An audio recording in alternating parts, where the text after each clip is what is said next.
Hi, everyone. Okay. Just a couple of items for all of you at the top. We tried to wait until after the backgrounder on the India bylaw as well, so hopefully you were able to listen in on that.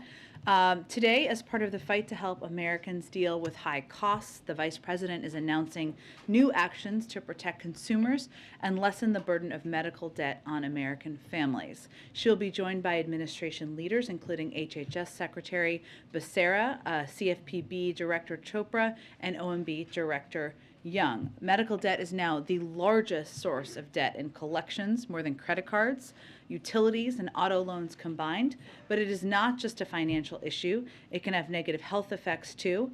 Studies have found that Americans with medical debt are more likely to avoid seeking additional medical care than those without debt. Getting sick or taking care of loved ones should not mean financial hardship for American families. That is why the administration is going to hold medical providers and debt collectors accountable for harmful practices, reduce the role that medical debt plays in determining whether Americans can access credit, help over 500,000 of low-income American veterans get their medical debt forgiven, and inform consumers of their rights. These actions come on the heels of the President's April 5th executive order on access to affordable, quality health care coverage. Also wanted to note that today our administration launched a rural infrastructure tour to double down on the President's unwavering commitment to building a better America where rural communities thrive. The White House released a rural playbook to help state, local, tribal, and territorial governments in rural areas unlock the historic investments from the President's bipartisan infrastructure law. This playbook offers a what, when, where, and how to apply for funding under the law, making it easier for rural communities to plan and compete for federal resources that create good-paying jobs and generate economic opportunities. Secretary Haaland is kicking off the tour in Boulder County, Colorado today, and during the month of April, cabinet members and Biden administration officials will travel to dozens of rural communities to talk about how we are unlocking bipartisan infrastructure law investments and federal resources to make sure they reach rural areas across America. This tour includes the President's trip tomorrow to Menlo, Iowa, outside of Des Moines, to discuss the administration's actions to lower costs for working families. There, President Biden will make an announcement on actions to reduce the impact of Putin's price hike and build America, a better America with investments in rural communities from the bipartisan infrastructure law. And welcome back, Corinne. Her first day back. We're very thrilled to have her back here with us in the briefing room. Okay, with that. I've got three things, Sure. hopefully pretty quickly. As you just mentioned, the President's going to Iowa as part of the rural playbook launch. He's visiting a state that he lost during the 2020 campaign, and he's going to a county that was even more voting Republican last time. I'm wondering if that will make it harder for that area to receive his message politically. Well, I think the President is not making this trip through a political prism. He's making this trip because Iowa is a rural state in the country that would benefit greatly from the President's policies, including the policies that he'll be talking about tomorrow on his trip.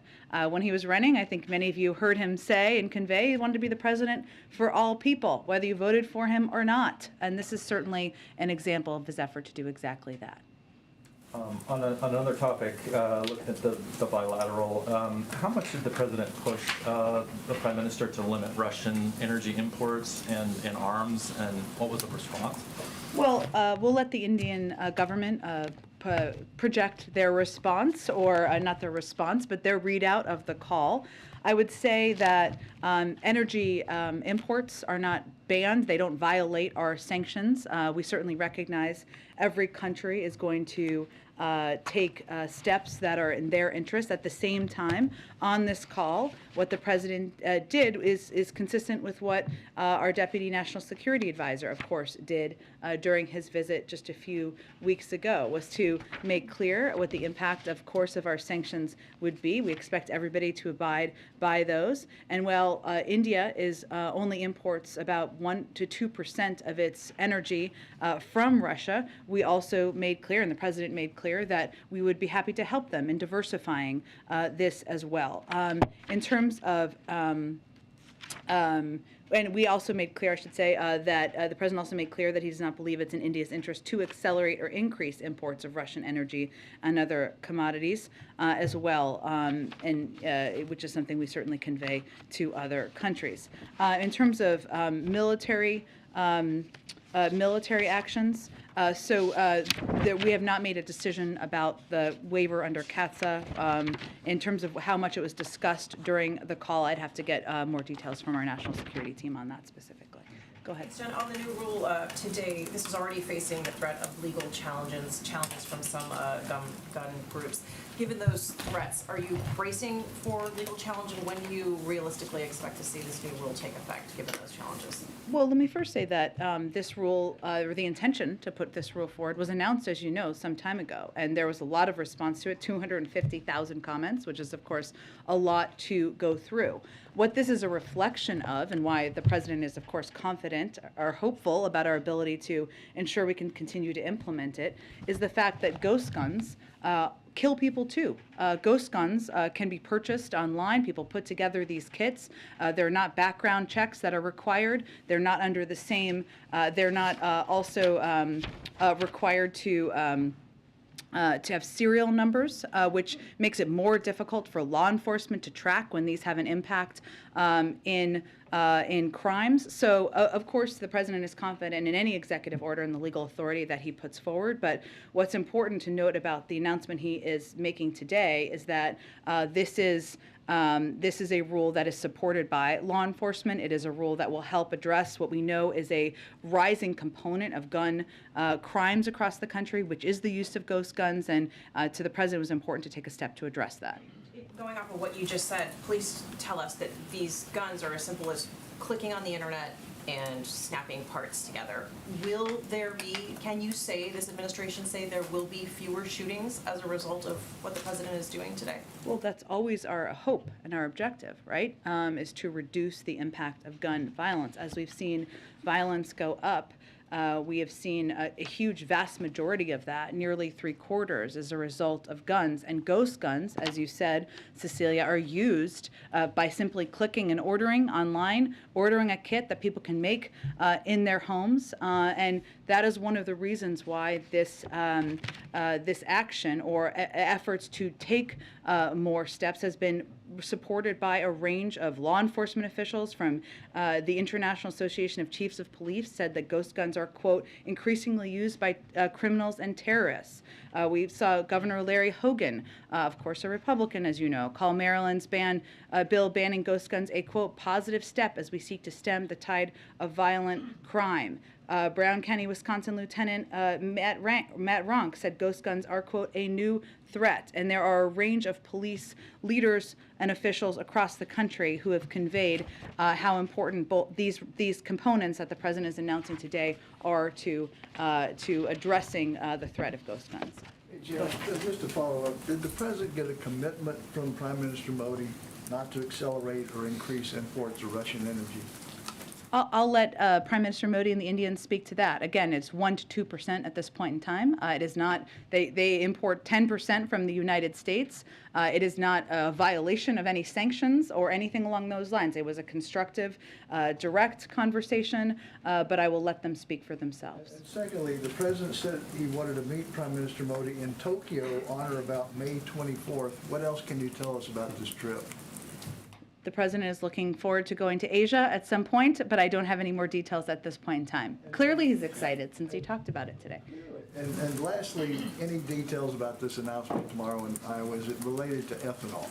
I don't have any more details at this point in time. As you all know, we are taking a range of steps to reduce the price of gas, to move us toward a long-term, more clean energy economy, but I expect we'll have more of a preview for you later today. Go ahead. Thanks, Jen. Back to the conversation with Modi. Did the president urge Modi to speak out more forcefully against the Russian invasion? Well, we have seen the Indians do exactly that more recently, as they did as it relates to the horrific photos that we saw around Busha. We've seen them take steps to provide humanitarian assistance and a range of assistance, but it is something we always encourage leaders to do, to speak out, to be vocal, to ensure they are on the right side of history. But this was a constructive call. It was a productive call. It's a relationship that is vitally important to the United States and to the president. I would not see it as an adversarial call. And then I understand you want to let the Indians speak for themselves, but was the president seeking a promise from Modi that he wouldn't look to increase oil purchases from Russia? Well, we are, the president both conveyed that we are here to help them diversify their means of importing oil. Again, the imports from the United States are already significant, or much bigger than the imports that they get from Russia. And we, of course, the president conveyed very clearly that it is not in their interest to increase that. But beyond that, I would let the Indian leaders speak for themselves. And then Go ahead. I'm wondering if, last night, Ukrainian President Volodymyr Zelensky told 60 Minutes that the Ukrainian military has recordings of conversations between Russian troops talking about committing atrocities that would qualify as war crimes. Wondering if anyone in the U.S. government has been able to listen to these intercepts, or whether the U.S. government has similar intercepts. Well, I don't have anything to confirm on that front from here, but what I would reiterate is something Jake Sullivan said last week, which is that as we're looking to provide data and information to war crimes investigations, of which there are a range of options currently underway, the OSCE, obviously the ICC, the Ukrainian special prosecutor is also gathering information. We're going to provide any data and information we can, and we're going to encourage other countries to do exactly that. We've already called a range of these actions we've seen war crimes. That is important, but there's also going to be an investigative step where all of this will be fed into. That can also take some time. If this ended up at The Hague, is that something that the White House would support? We're not going to prejudge which format or forum that it can take. There are a range of different options that history has utilized, whether it's the ICC or the OSCE, and basically an international fora is probably the appropriate forum, but we're not going to predetermine what that looks like. Go ahead. Thank you, Jen. Does the U.S. intend to return its diplomatic presence to Kyiv? That is, of course, our objective over the course of time, but we're going to have to assess when it's the right time to do exactly that.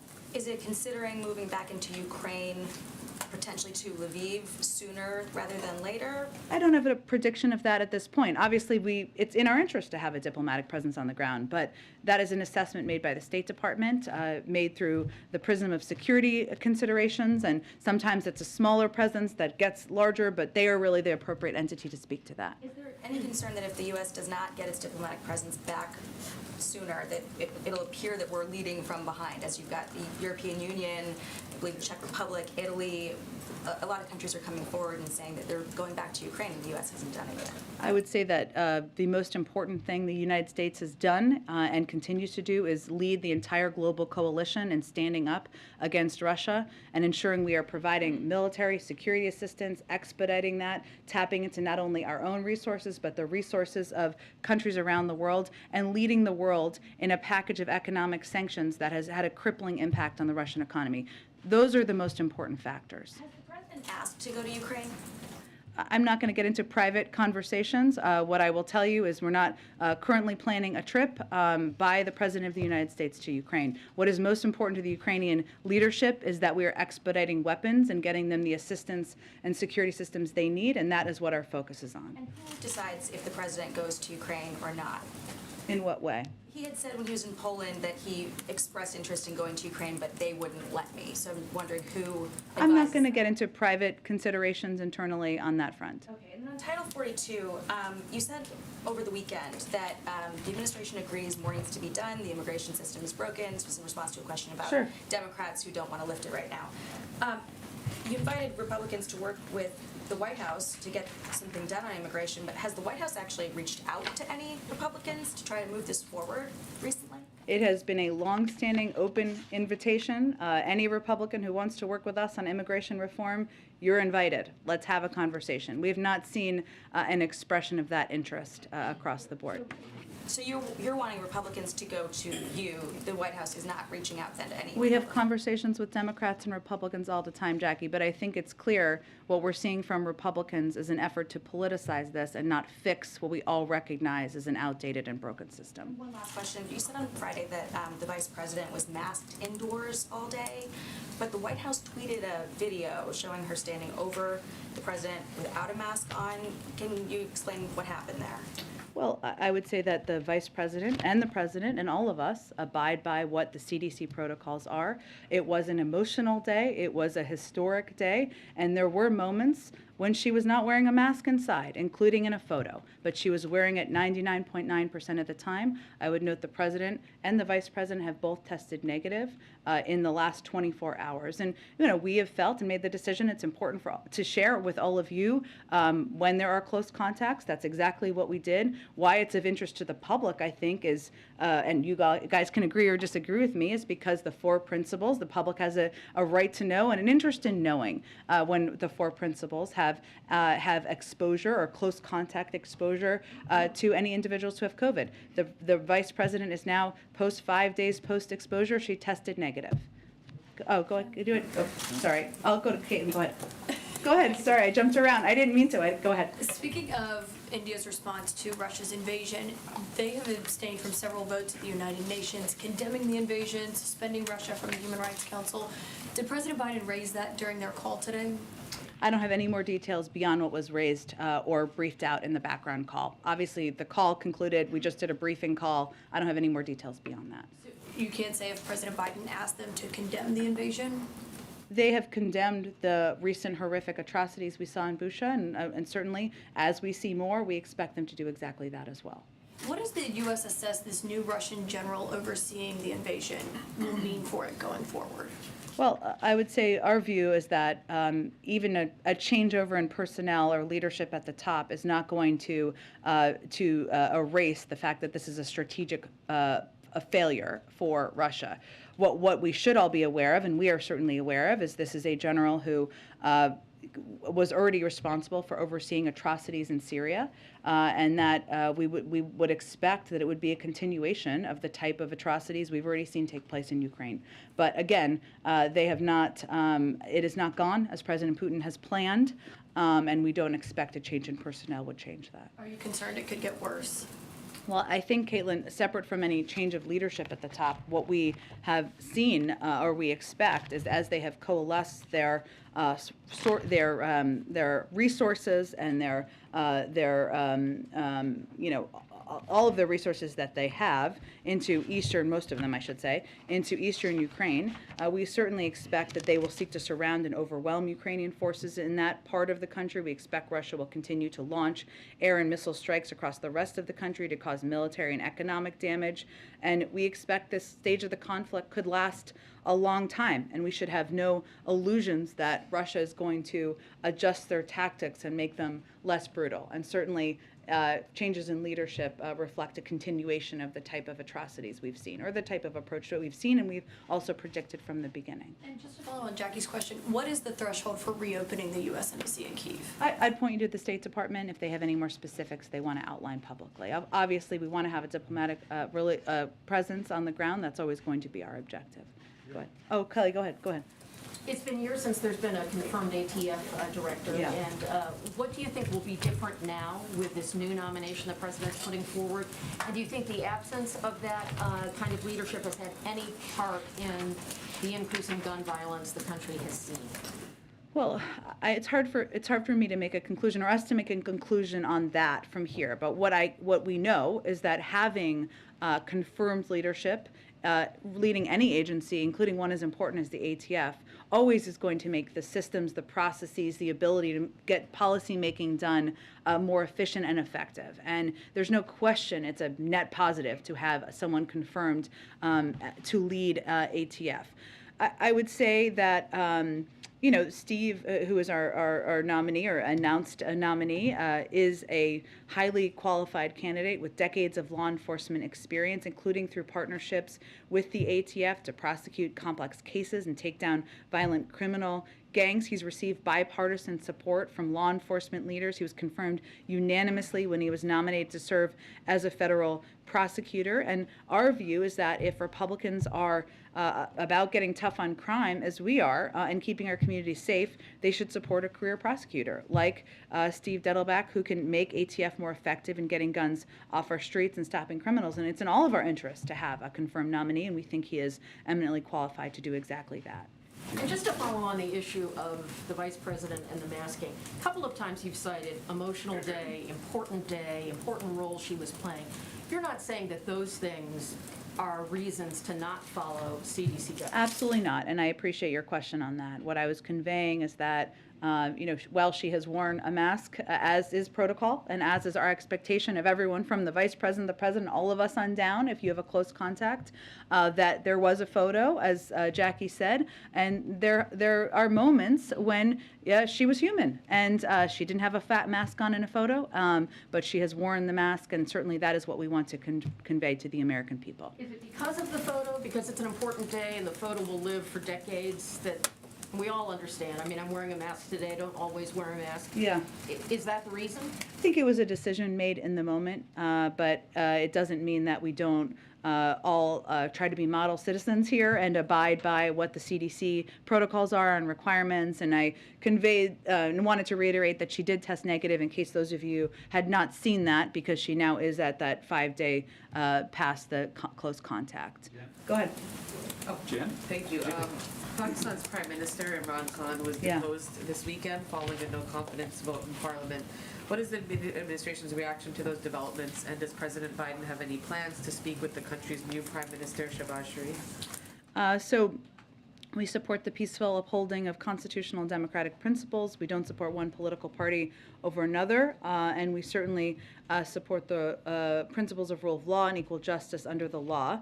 We value our longstanding cooperation with Pakistan, have always viewed a prosperous and democratic Pakistan as critical to U.S. interests. That remains unchanged, regardless of who leadership is. In terms of a future call, I don't have anything to predict at this point in time. Obviously, we stay in close touch with them at a range of levels.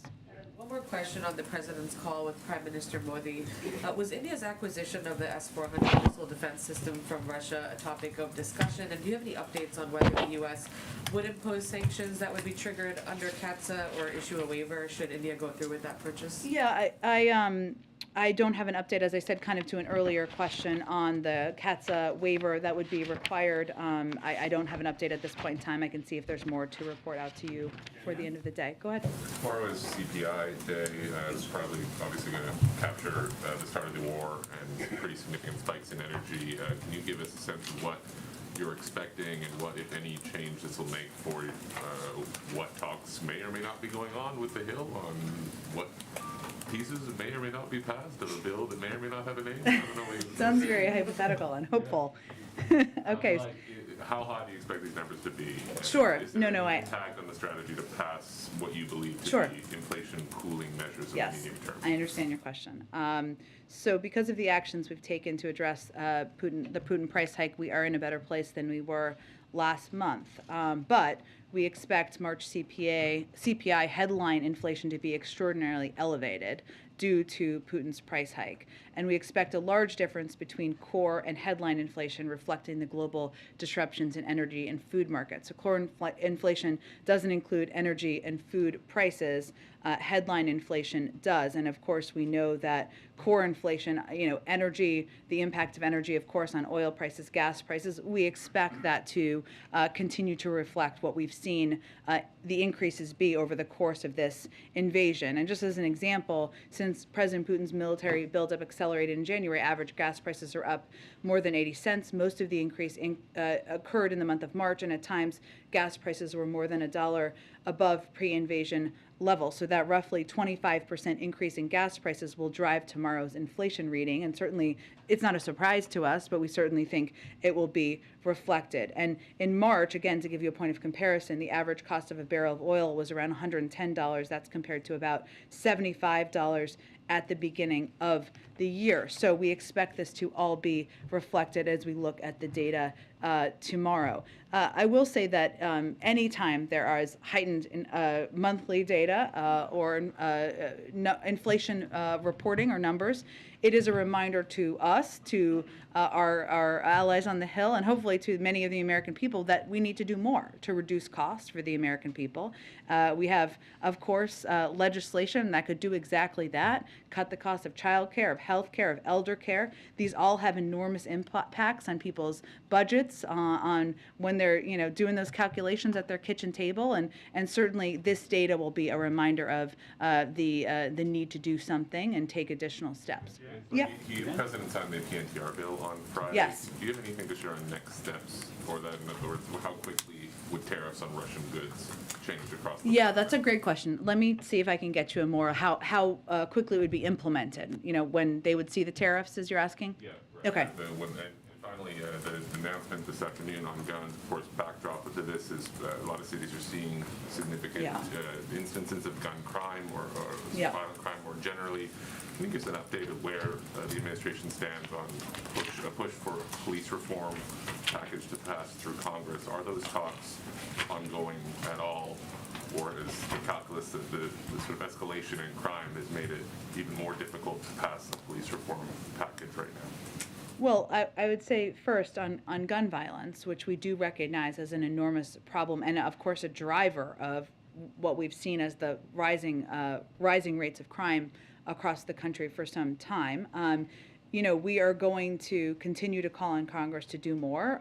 We're not going to wait while lives are being lost and when more reforms need to be put in place. So, I think there's kind of two components here. There's obviously police reform.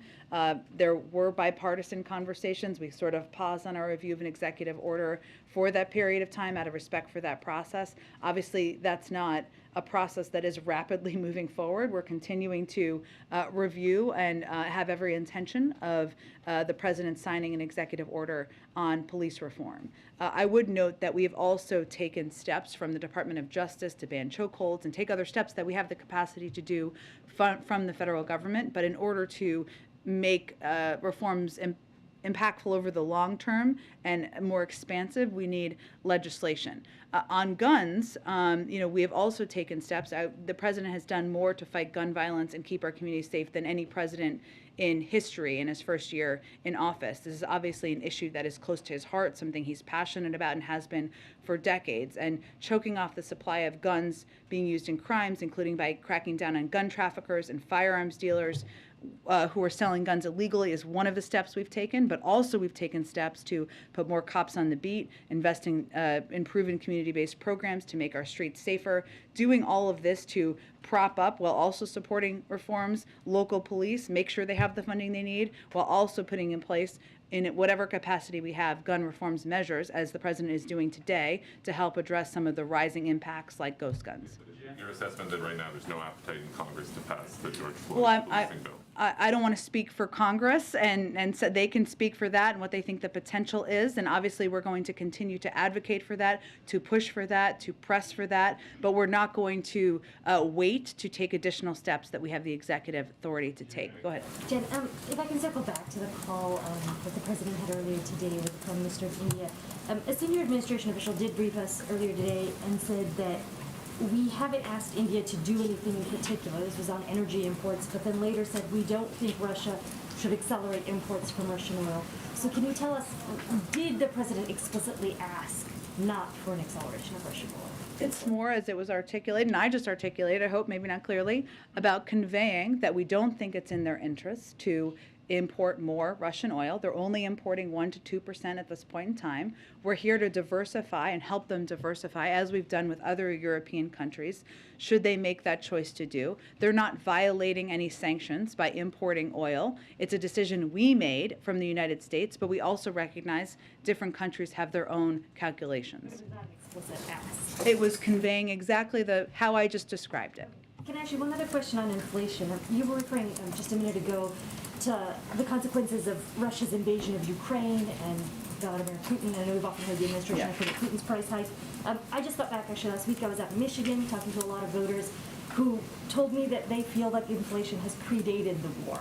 And I'm curious how the administration just, squares this all together. I mean, many voters do feel that inflation, and correctly so, predates the war, and it can't all be blamed on Vladimir Putin. We talked about inflation long before there was an invasion, but we also know that factually, if you look at the data, the average gas prices are up $1.80 to $1. It's about a 25%. We've seen increase in gas prices since the start of this invasion, and we know energy prices is a big driver of the inflation data. So that's if you look at the economic data. It doesn't mean, I'm not suggesting every person in this country looks at data and assesses in that way. They assess how they feel and what the impacts are on them. We've long talked about, since at least I started this job, since the president came into office, the impacts of the pandemic on supply chains, how that's impacted a range of costs, and steps we're taking to address those, whether it's ensuring there's our goods moving through ports, or other steps we can take to ensure there are, we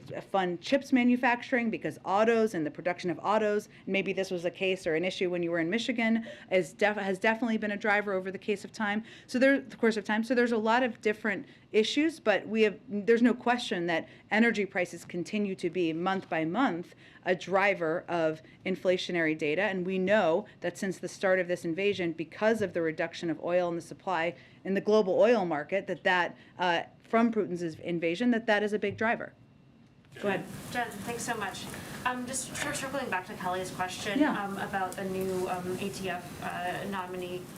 Can you describe any outreach that's been done to the Senate to ensure that the confirmation process goes more smoothly than it did to the last sort of selection? Well, because we're just announcing him today, I would expect it would be from here forward, right? Obviously, there are notifications that happen in advance of any announcement, but certainly we feel that he is somebody who has been supported from had bipartisan support in the past, is broadly supported by a number of police groups, and that he's an excellent candidate to lead ATF. But I wouldn't validate a process going awry. I think it's more about whether or not Republicans in Congress feel that there should be a head of the ATF, and we believe there should be, and this is a person who is eminently qualified to do that. Did that notification process include Senator Manchin's office? I'm not going to get into specifics of the notification process, but obviously since he's just making this announcement today, I would expect that the outreach picks up from here. Okay. And then just on the president was photographed over the weekend in Washington, D.C. wearing a mask. I just wanted to, if you could go through like when he masks and when he doesn't. Would it appear that he did not have a close contact, but correct me if that's wrong?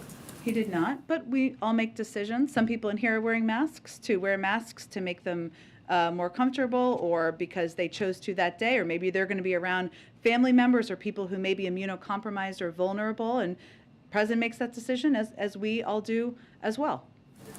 Go ahead. Jen, could I just ask a kind of a broader question related to the Modi meeting? Sure. You've talked a lot about the president's leadership in terms of assembling a global coalition against Russia, but that global coalition isn't really global in the sense that there are many countries out there, India is one of them, that hasn't really joined, hasn't really taken a side. They've sort of adopted a neutral stance, as Caitlin mentioned, the votes in the UN, including the most recent one on kicking Russia out of the UN Human Rights Council. So, do you all consider India an example of a kind of failure to broaden the coalition to countries like India beyond the sort of core European countries? And if so, what was this call used, or does the president see pressure to use a call like this to expand that global coalition even further, so that Russia doesn't have the kind of lifelines that it needs to escape the sanctions and the like? Well, I would say building more than 50%, far more than 50% of the world's GDP into a global coalition is hardly a failure. I don't think anyone would call that a failure. But what India has done to date, and our objective, and part of the objective of a phone call like this, is to have a diplomatic conversation to build on this, right? Recognizing that countries go at different paces and taking steps to support countries like Ukraine. What India has done to date is they have condemned the killings of civilians in Bucha. They've supported calls for an independent investigation. They've provided over 90 tons of humanitarian relief material to Ukraine and its neighbors, to include medicine and other essential relief. Earlier in the conflict, they also used its resources to evacuate almost 150 foreign nationals for 18 different countries. So part of our objectives now is to build on that and to encourage them to do more. And that's why it's important to have leader-to-leader conversations. Jen? Go ahead.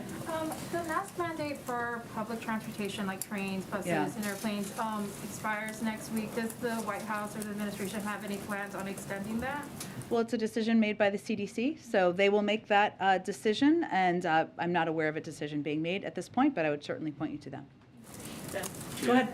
I'd like to switch gears here. Do you have an update on Brittany Griner? Russian state media reporting that her detention's been extended at least until May 19th. And also, is it still a strategy not to talk about her case or limit talk about her case to keep from politicizing it? So the State Department will have the most up-to-date information. I think it's been out for some time, the extension of her detention there. We typically don't talk about cases in advance of having a Privacy Act waiver. Once we had a Privacy Act waiver, we can talk about it more. But historically, and having formerly served at the State Department, it is not typically constructive to talk a great deal about these cases of individuals who are detained. It can historically impact our ability to bring them home, and that, of course, is our objective. But the State Department makes those determinations. They are in closest touch with efforts to bring her home, and that certainly is our objective. And I have to ask Trevor Reed or Paul Whelan. Again, these are, of course, individuals, and we want to do everything we can, and we are doing everything we can to bring them home, including raising their cases at every opportunity. But typically, it does not benefit the cases to talk publicly about these cases, and I would use evidence of some individuals we've been able to bring home from a variety of places in the last several months where we didn't talk a lot about them in advance. Our goal is to bring them home. Go ahead. Thanks, Jen. On the president's conversation with Modi, wondering if the fact that Mayor Garcetti doesn't appear to have the votes for confirmation right now, is there any concern around that, especially given how much the U.S. wants to press India not to cooperate with Russia? Was that, the question of his confirmation discussed, and does the I'm not aware of it being a topic during the call. Does the president still support his nomination? Yep, he does. And then, is there any reaction on the French election and the outcome with Le Pen and? There's not an outcome yet. It goes to a runoff. So obviously at this point, we're not going to speak to that. Go ahead. Thank you. During the call, Prime Minister Modi thanked President Biden for organizing this call. Can you give us a broader context into it, why this call was organized by President Biden and at this particular time? Sure. Well, I would say India is an incredibly important partner. We consult very closely with India on a range of issues. And this was an opportunity to discuss, work very closely and discuss the consequences of Russia's unprovoked and unjustified war against Ukraine. This builds on discussions that have happened, obviously at a lower level than Prime Minister Modi and President Biden, but certainly is a reflection of the value the president sees in leader-to-leader diplomacy and having conversations that are candid, that are direct, but also provide, hopefully, a pathway to continuing to build on the steps we've seen India take in recent weeks. Given the situation that in neighboring Pakistan, what is your assessment of the situation there, given that it's a nuclear power country, and the situation is quite volatile? In terms of the new leadership, or what aspect? The security aspect of Pakistan. I don't have a new assessment from here to offer. I would point you to the Defense Department. Go ahead. Thanks, Jen. Several Parkland parents, including Manuel Oliver, who was taken into police custody at the White House in February while attempting to get the president's attention, will be attending today's Rose Garden event. Does President Biden have any plans to meet with Oliver or any of the other Parkland parents at the gun violence prevention event? I will check. I don't believe there are additional meetings, but obviously inviting these incredibly courageous parents who have experienced the worst thing that can happen to a parent in their lives is a reflection of his respect and all of our respect for the work they've done, their advocacy, and certainly an acknowledgement of that. Yesterday, on a separate topic yesterday, Larry Summers warned that a recession could be on the way in the next 2 years based on the inflation and unemployment rates. Is the White House also concerned that a recession could hit in the next 2 years? And what do you make of his prescription of tariff reduction, strategic petroleum reserve release, adjusting immigration flows, and the federal government purchasing things more inexpensively? Well, I would say a number of those things we're already doing, but I would say to your earlier question, we, of course, continue to assess the state of our economy, the health of our economy.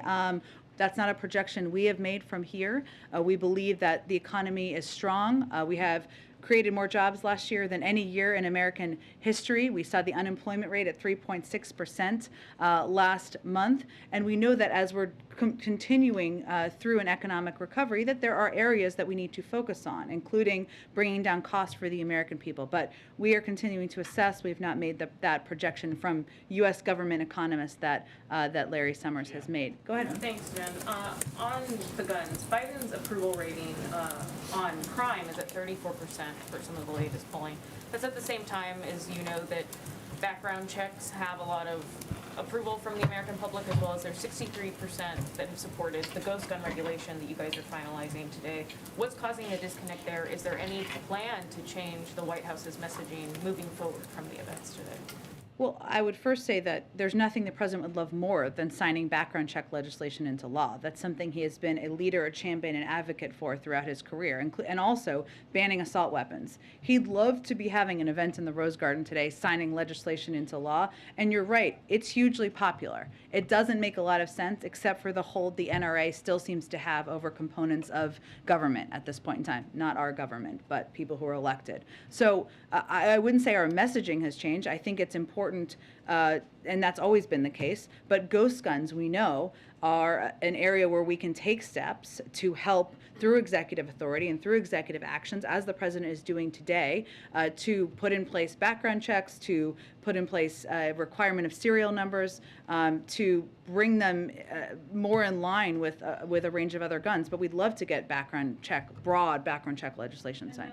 To ask you, do you have any response to the news that Jared Kushner secured a $2 million investment from a fund led by Saudi Crown Prince, led by the Saudi Crown Prince? I don't have any comment from here, but maybe they'll have a comment.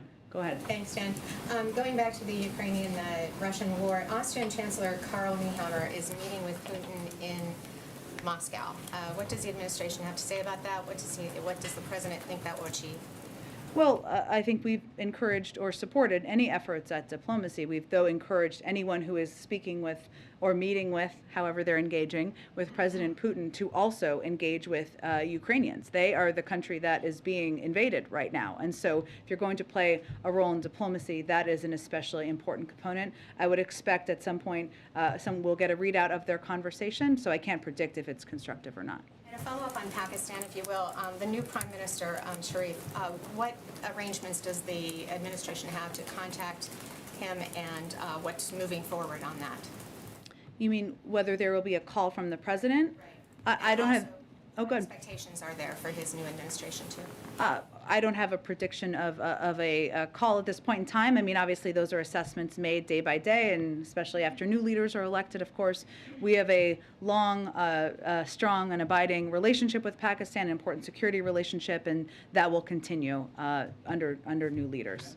Go ahead. Hey, thanks, Jen. So you've said that 2% of the oil coming from Russia is imported into India. 1 to 2. 1 to 2. That's about 16 million barrels. So far, according to contracts, India has imported 13 million barrels since the war began, or since the invasion began of Ukraine. Why not just come out and ask them to help isolate the Russian president? I think the president conveying, our deputy national security advisor conveying, they should take steps. We encourage them to take steps to diversify. We're here to help and assist in that, and also conveying it's not in their interest to increase the import of Russian oil. I think that speaks for itself. But we also know different countries are going to make decisions based on what their needs are economically and what the needs are for the people in their country. We have, of course, banned the import of oil here. Other countries have not done that, so it's not a violation of any sanctions or any requirement or request from our end. On inflation, Odessa, so you're saying that because of the president's work, then we will see in the core inflation without gas and food.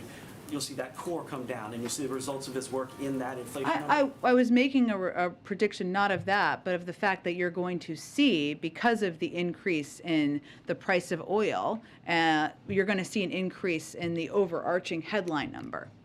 But the core inflation, you're saying that the president. The core inflation, as you know, because you cover this very closely, does impact a range of factors that we're still working to address. So, but I was making a prediction about the headline component. Okay, thanks everyone. See you tomorrow. Or only if you're going to Iowa, I guess. But for those, yes, wouldn't miss it.